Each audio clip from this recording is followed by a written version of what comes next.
I'd like to call up our poet, Tsebo C. Tsebo was raised in Kagiso and Krugersdorp. Both places played a vital part in his growth. His voice as poet has been borne out by his confidence to say what he needs to, and really looking forward to hearing your words. Hi everyone. Hi. So this poem is titled Basadi ba Kamoso. So the women of tomorrow, basically. So it says, named by one mother, but raised by a million. We are all grateful for the way that you raised us while we were children. I'm grateful for the good nights and walking in slippers. It's 2020 and I'm disappointed in some of you gents. You're slipping. Life went from countless I love yous to I'll kill you. Killing a life is just to gain yours. I see pain in their eyes. I just wish we could open up more. Women don't owe you anything until she decides that she's committed. It will be until the wedding ring. I hear all the angels sing. I remember all the women's names from A up to Z. How did you get your hands on her and still survive in your sleep? One of these days, a woman is gonna tell us that she can't breathe. You say that you have eyes, but your hearts are blind to see.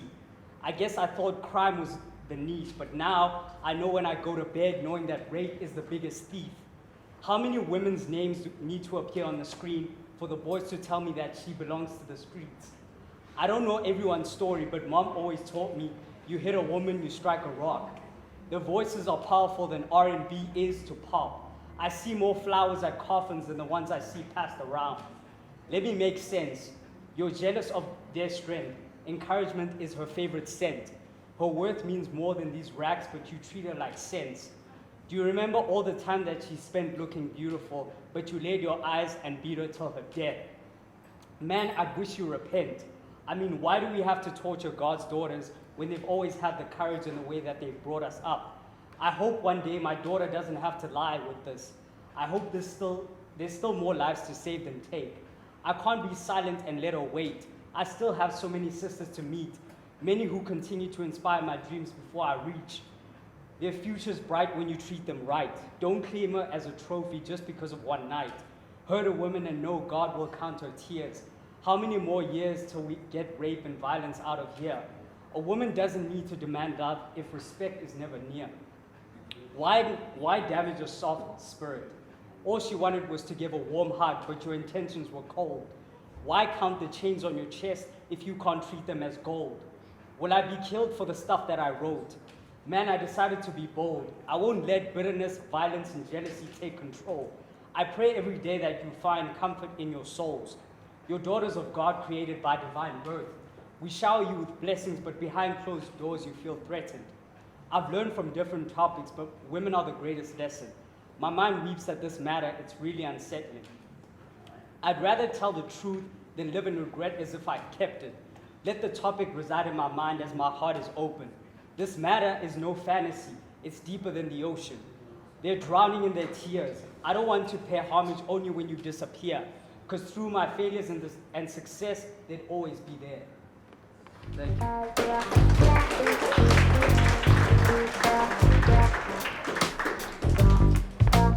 Thank you, Tsebo. I think we can probably all agree that we need more voices like that, not just in this country, but probably in this world at this time. Stories are everywhere, operating on us at every moment of our lives, but we rarely notice them. Stories provide pervasive, implicit explanations for why things are the way they are. If we stop to think deeply, we are often able to identify several stories that tell us about how the world works, the story of our country, and even the stories of ourselves.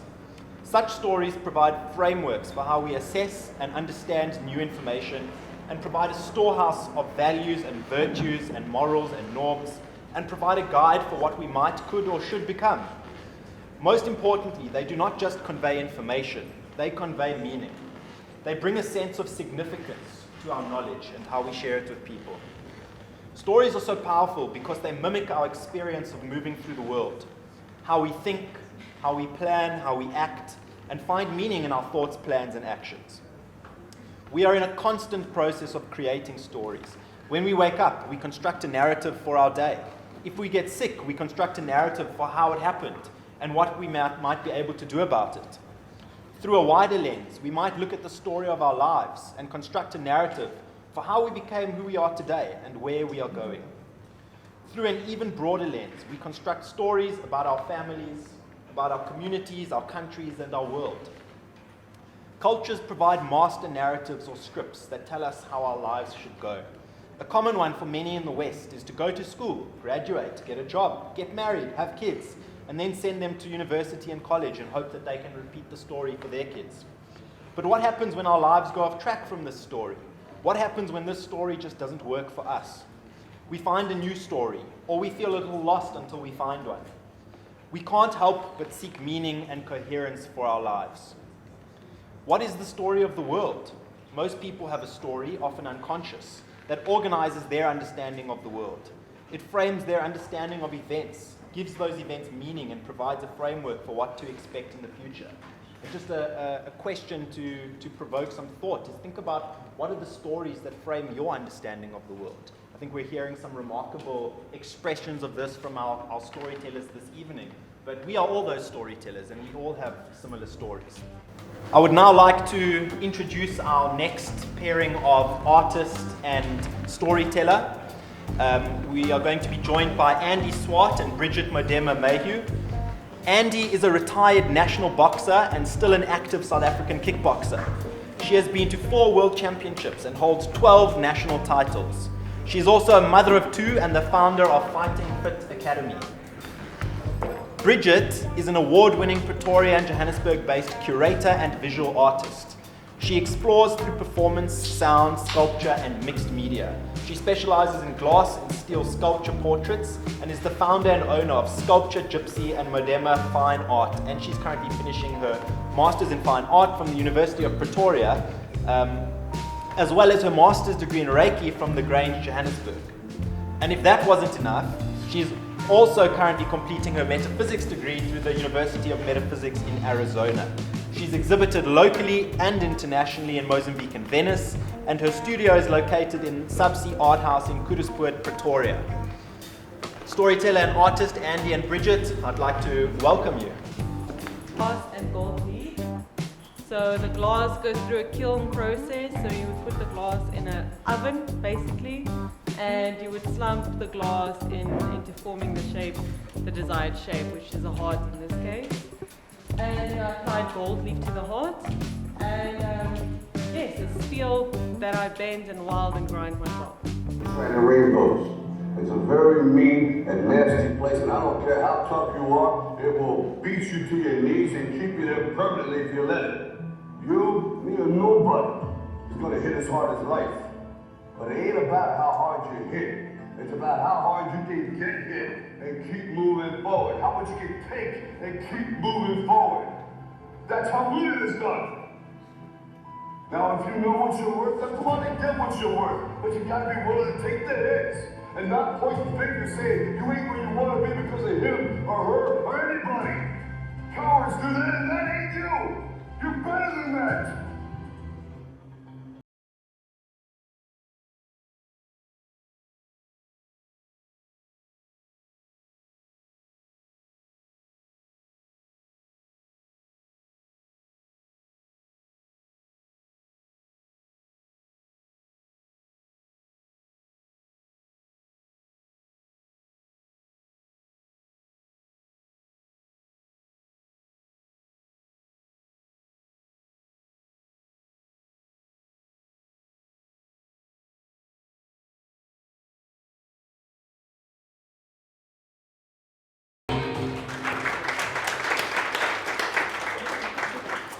Thank you everyone for joining us today. We thought we'll give you a little bit of an intro so that you can get the feeling of the fighting world and what it's all about. That speech by Rocky Balboa is my favorite of all time. I've seen those movies many, many times over. And yeah, I'm just a big fan. Thanks Sesh and your team. Thank you for the opportunity. I've been with Sesh through a journey, and she's very close to my heart, and I cannot believe that we are standing here today and you made it all possible. Thanks, Sesh.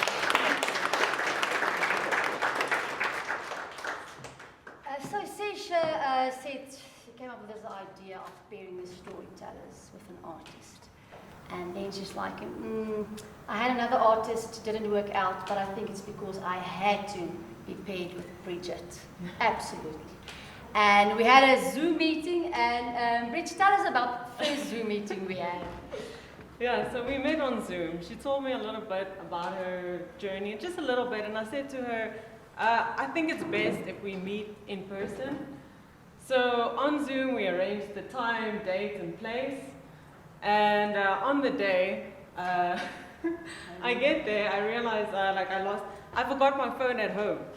And I said I was 20 minutes early, so I could have actually just driven back, got my phone, but I decided, no, you know what, I'm gonna stick this out. I'm gonna see like where this goes, and just gonna have a drink at Mug and Bean and just wait for him. So yeah, this was quite a challenging thing, because I don't know if one of you have ever sat in a restaurant and not have your phone with you. Like, you don't know what to do. I was like, I wanted to tell her I'm going to be 10 minutes late. And I've seen her on WhatsApp, no, it's not going through. I'm like, I'm just going to drive all this way. I hope she can remember, because I know artists are sometimes busy in their heads. And when I met Bridge, I was sitting and we were talking. And while we were talking, she looked at me and she said, you know what? I'm talking to you, but actually I'm looking there at the plants behind you. And I'm already trying and feeling out in my mind what type of artistic illustration or thing I can create out of that. And I'm like, okay, the mind of the heart of a fighter, the mind of an artist. But it was just awesome to meet her the first time. And it's quite daunting to go and meet a stranger for the first time and actually just go and share your story with that person. Yeah. And I think by sharing our stories, and that's why Sesh, it's a wonderful platform that you've created. If you share your story and you get it out there, it's part of the healing process. And in that way, you can also touch other people's lives. Yeah. Yeah, so, when was the first time that you got the encounter with the fighter within? Okay, so I'm going to take you guys back to, it's 35 years ago. 35 years ago, we were staying in a little asbestos house in Secunda. I don't know who knows Secunda, Mpumalanga. That was not a very popular neighborhood. That neighborhood there was alcoholism, there were drugs, there were familiar sites, so, you know, family murders. It was not a very popular, because it's a bit dodgy. But anyway, we stayed there. My mom was a nurse, my dad was an electromechanical engineer. He worked at the mines in Twistdraai. My mom worked at the hospital in Evander. And I was left at the age of 8 to take care of my brother and my sister. And my mom and dad struggled to cope. The reasons for us moving there and losing everything is a story for another day. But obviously they used alcohol to help them to cope. So they couldn't cope, and whenever my dad got drunk, he would abuse my mother. So the one night I woke up, this familiar screaming of my mom, I'm used to that. But a specific night, it just sounded so different. And I just ran to the kitchen, and there my mom was lying on the floor. And her hair was a mess, she was bleeding, and my dad was kicking her, and she was just trying to protect herself. And I was 8 at the time, and I was so afraid and anxious, and I just stood there and I didn't know what to do. And just suddenly I thought, you know what, I have to do something. If I don't do something today, my mom's going to die. That was my conviction at that age. And I just started running. And I was not running from that. I was running to something. So I wanted to just run down the road to get the neighbors to go and try and just save my mom. But now, there were only gravel road. The street lights didn't really work. And it was in the middle of the winter. Mpumalanga was really cold. And I just started running, and I was running down that gravel road. It was so cold. I had a tiny t-shirt on, and I was very skinny at that time. And the gravel was biting into my heels and my feet. And as I was running, I just went faster and faster, and I could see a little bit of the moonlight that guided me. And as I ran faster, I felt lighter inside. And as I felt lighter, I felt the determination of, you know what? I reached the end of that gravel road. I'll be able to get to the neighbors, and I'll be able to ask for help from my mother. And I think that was the first time that I met the fighter within. So you know what? You've got this. You just go, girl, run, run, run, run, and you can save your mom, and it will be better. And that was my first encounter that I had with the fighter within. Yeah. So Bridge, tell me, I obviously told you my story, and then obviously you came up with this amazing piece of artwork. What inspired you to come up with this? Okay, so we spoke about how we met, had a physical meeting, and I said to her that she must bring me 2 items that resonates with her. Because I believe that objects and people share vibrations and frequencies, and it's within the objects and how we encounter life, it's how we experience life. So she brought me a little stone from her daughter and this teddy bear from her son. And they're here. Where's the children? They're all there. So first, it was on this journey when she gave it to me. I could actually see like the uncertainty, like just that, am I gonna give this to this stranger? Am I gonna get it back? And it was only, I think, on the 2nd week that I actually started feeling like this real protection over these items. So thanks so much for. Oh, thanks, Bridge. Yeah, they were with me on the whole journey, and I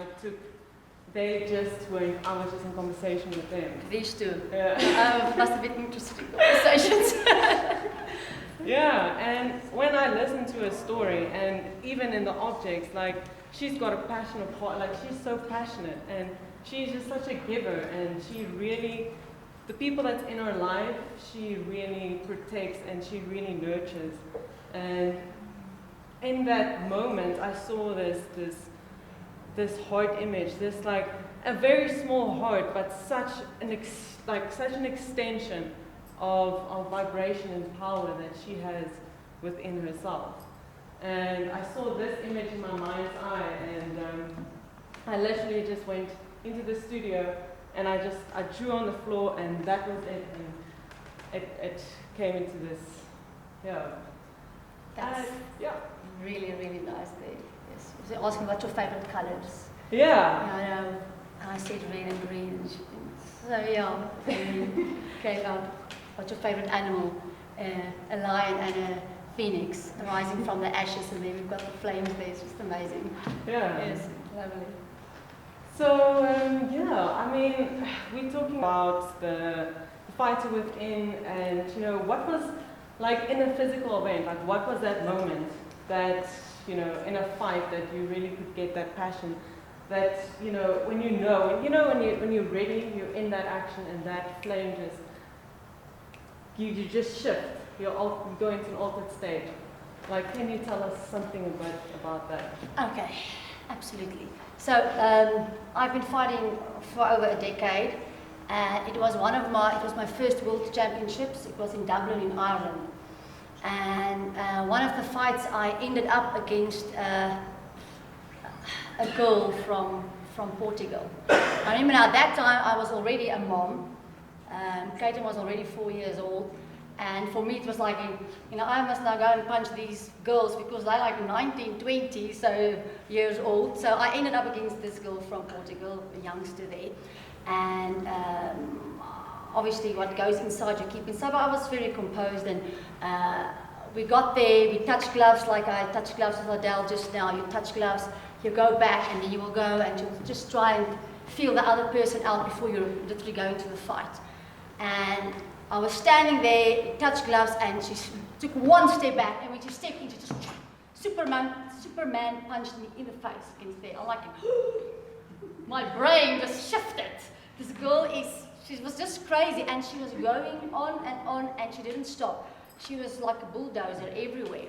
And I got to my corner at the end of this first round, and I'm like, told my coach, yes, okay, I can't swear now, but you know, yes, this girl hits hard.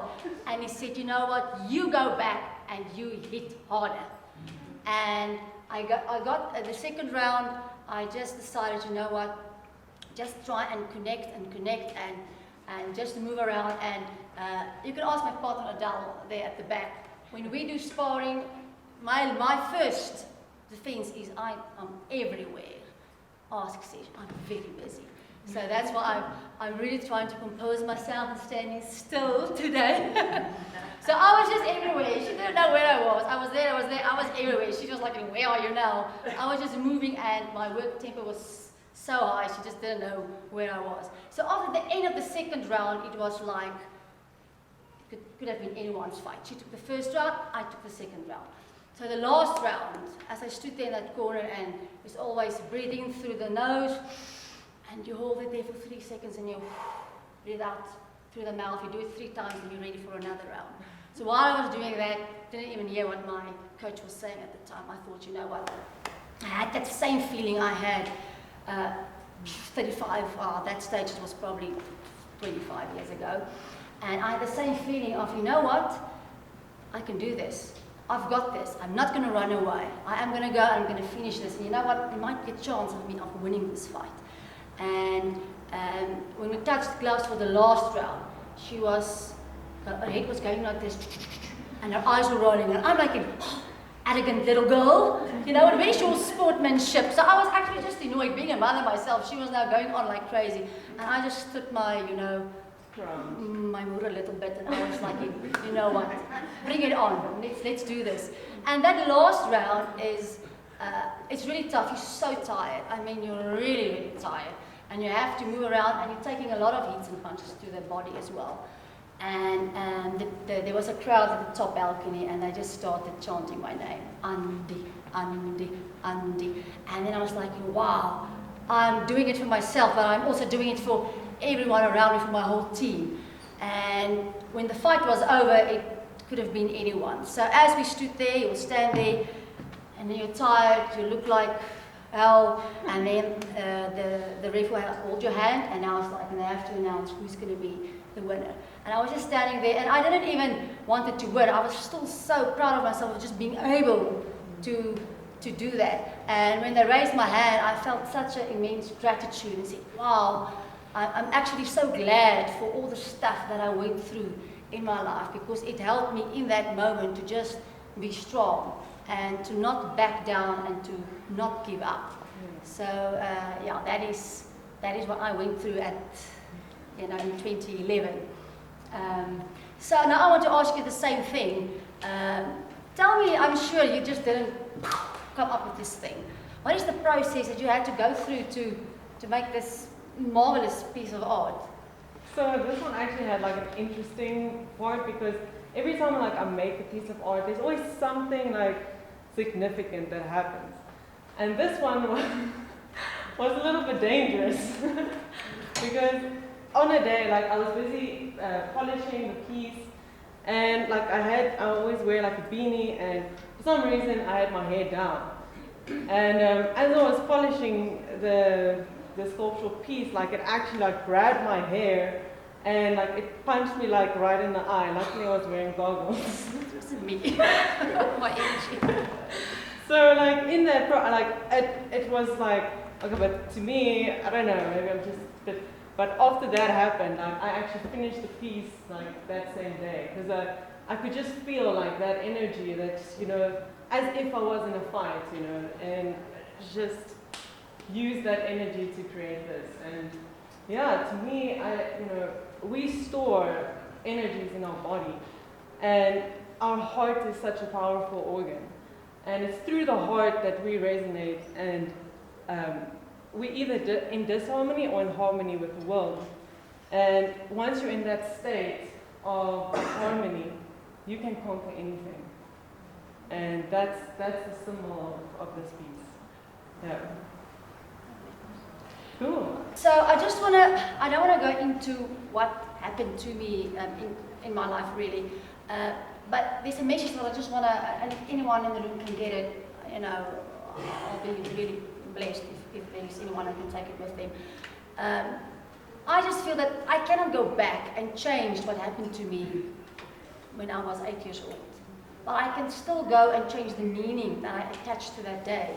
So for me now, that day was when I met the fighters within. And whenever I go through adversities in life, I just remember that day. And in a way, I'm actually thankful for that day. Yeah. And I mean, I have been sexually abused. Okay, my mom and dad were alcoholics. We were taken away for 4 months while they were in rehab. My dad tried to shoot us. My mom has never told me the words, "I love you." I've been betrayed by the father of my 2 children. I've been diagnosed with a brain tumor. My dad tried to commit suicide and he sent me a nice WhatsApp and told me, "I hope you're happy now." I was very depressed at the time, and I also at one time thought of drowning myself in the swimming pool. So I've had my fair share of not so nice events in my life, but I realized that because of the sexual abuse, now I know what intimacy is. Because I was depressed and suicidal, I can actually relate to people that share their story to me. Because I actually lost a brother and a sister due to violence, I can now love the brother and sister I still have, and I can appreciate them. And because I have never heard the words "I love you" from my mother, I can say it to my children 100 times a day. So for me it is, you know, I am not what happened to me in my past. It does not define who I am. I am love. I am strong, I am courageous, I am free, I am a good mother, I am a fighter, I am anything that I want to be. And when Serge came up with the name of the Resurrection exhibition, I was just thinking, wow, it's so true if you look at my story. There cannot be a resurrection without a crucifixion. So if you have adversities in your life, sometimes you just have to embrace it and say, you know what, bring it on, you know, because it's going to make you stronger. And then in that moment of adversity, you have to find your reason to keep on fighting. And you always have 2 choices. Either you're going to give up or you're going to get up. Yeah. So that is the message that I want to leave with you. If you have to leave something with this beautiful crowd that's so quiet. Yeah, I don't know. We create our own realities. Yeah, and it's up to us to know that life is tough and to push through that. Yeah, thank you. Thank you. If we go back to how humans tend to build stories, there's the hero journey or the hero archetype that is quite familiar. If you pick up any novel, any movie, they tend to be based around the hero archetype. And you know, there's some familiar things that the hero will encounter. And Andy, I'm just thinking of you as the hero in this story, and I'm sure that was probably connecting with a lot of our audience here. But there's always going to be these, you know, terrible challenges and temptations that seek to distract or disrupt the hero from their journey, from their quest to, you know, enlightenment, to self-actualization, all of those good things. And somewhere along the line there will be a revelation. In the archetype of the hero, if you think of some of the Greek mythology, sometimes there is a literal descending to the underworld and a rebirth, a conquering of you know, these great challenges that happen. And that really stood out to me in your story. And I think it's something that we can all connect with in certain ways. Maybe not all of us have had experiences as extreme as yours, but you know, there's a journey there that I think we all walk to some degree or another, and that was just very inspiring. And the piece of art that you've created is tremendous, Bridget. So well done.